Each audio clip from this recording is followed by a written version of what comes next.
Europe کی دنیا آخر ترکی کے استنبول اور پاکستان کے شہر کراچی کو آپس میں کیوں جوڑتی ہے؟ کراچی اور استنبول کا آپس میں کیا تعلق ہے؟ ایشیا اور یورپ کے سنگم پر موجود آج کا استنبول مسلم دنیا کے لیے ترقی، صفائی اور شہری انتظام کے لیے مثال بن چکا ہے۔ 1.5 کروڑ کی گنجان آبادی کے اس شہر میں پانی، بجلی 24 گھنٹے میسر ہے، ٹرانسپورٹ رات دن دستیاب ہے اور شہری جس لمحے چاہیں جہاں چاہیں امن کے ساتھ جا سکتے ہیں۔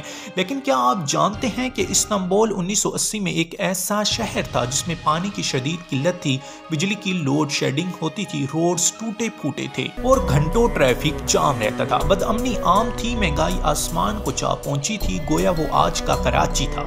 1949 میں استنبول کی عوام نے اسلامی تحریک یعنی رفا پارٹی کے نمائندے طیب اردگان کو میئر منتخب کیا اور یوں استنبول کی ترقی کا سفر شروع ہو گیا۔ 1979 میں پاکستان کے سب سے بڑے شہر کراچی کے لوگوں نے بھی لیاری کے ایک چھوٹے سے فلیٹ میں رہنے والے عبدالستار افغانی کو شہر کا اقتدار سونپا، جس نے نہایت ایمانداری اور محنت سے شہر کی خدمت کی اور کراچی ترقی کی منزلیں عبور کرنے لگا۔ یہ شخص 1983 میں مسلسل دوسری بار کراچی کا میئر منتخب ہوا اور امید ہو چلی کہ کراچی بھی دنیا کے ترقی یافتہ شہروں کی فہرست میں شامل ہو جائے گا۔ لیکن 1987 میں جب کراچی والوں کے حقوق پہ ڈاکہ ڈالنے کے لیے منصبانہ ٹیکس لاگو کیے گئے، جس پر جماعت اسلامی کے میئر افغانی نے احتجاج کیا تو انہیں برطرف کر کے گرفتار کر لیا گیا اور ان کے جاتے ہی اس بدقسمت شہر کی ترقی کا سفر رک گیا۔ دوسری طرف اسلام پسند اور ایماندار قیادت کا سلسلہ چلتا رہا۔ گویا استنبول میں فوجی آمرانہ قیادت نے رفا پارٹی کو جھوٹے الزامات کے ذریعے کالعدم قرار دے دیا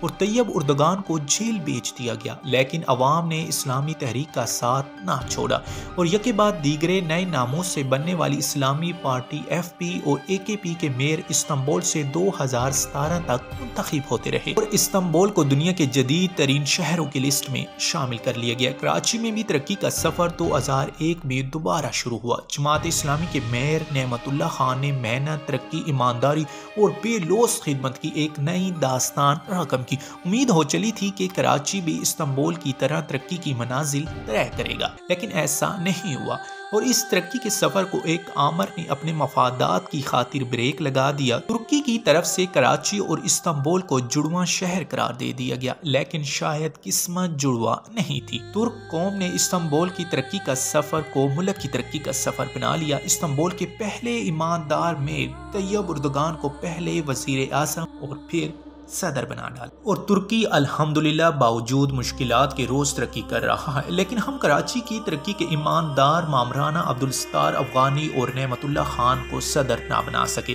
نہ کراچی نے ترقی کی، نہ پاکستان نے۔ استنبول کی ترقی کا سفر جاری ہے اور ترکی کا بھی، جبکہ کراچی کی آج بھی پانی، بجلی، ٹرانسپورٹ اور امن جیسی بنیادی سہولتیں نہ ہونے کی وجہ سے ایک ترسا ہوا شہر بن چکا ہے۔ ترک قوم کی طرح کراچی کے شہریوں کو بھی ایک فیصلہ کرنا ہوگا کہ وہ بھی اسلام پسند ایماندار قیادت کو منتخب کریں۔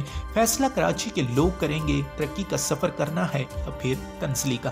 اے آر ورلڈ کی ٹیم اپنی پیاری عوام کے لیے جو حقائق سامنے لا سکتی تھی وہ ہم لائے ہیں تاکہ آنے والے الیکشن میں کراچی کی عوام ایک سچی قیادت کو منتخب کرے۔